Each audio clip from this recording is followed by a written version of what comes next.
নমস্কার বন্ধুরা, পলিশ কিচেনে সকলকে স্বাগত জানাই। আজ তৈরি করব চিংড়ির পাতুরি। তার জন্য নারকেল পেস্ট করে নিয়েছি, দিয়ে দিলাম হলুদ, কাঁচা তেল, খানিকটা গোলমরিচ, নারকেলের সাথে আমি সর্ষে পোস্ত পেস্ট করে নিয়েছি একসাথে, খানিকটা সর্ষের তেল দিলাম, আর একটু দিয়ে দিলাম লঙ্কার গুঁড়ো, দিয়ে দিলাম সামান্য পরিমাণে একটু চিনি। সমস্ত কিছু একসাথে সর্ষের তেল দিয়ে খুব ভালোভাবে মেখে নিলাম।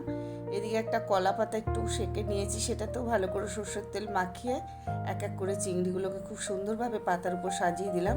উপর দিয়ে 4-5টা কাঁচা লঙ্কা আর খানিকটা সর্ষের তেল ছড়িয়ে দিয়ে এবার আমি গ্যাসের ফ্লেমটাকে একদম কম করে একটা তাওয়ার উপর বসিয়ে দিলাম, ঢাকা চাপা দিয়েছিলাম। এদিকে আর একটা কলা পাতাও ভালো করে একটু তেল মাখিয়ে সেটা দিয়ে এবার উল্টে দেবো। মিনিট 15 আমি একদম কম আঁচে তৈরি করে নিয়েছি। দেখুন একটা সাইড কীরকম হয়েছে, খুব সুন্দর হয়েছে এই পাশটা। এবার একইভাবে আরেকটা সাইড করে নিলাম, তৈরি হয়ে গেল চিংড়ির পাতুরি।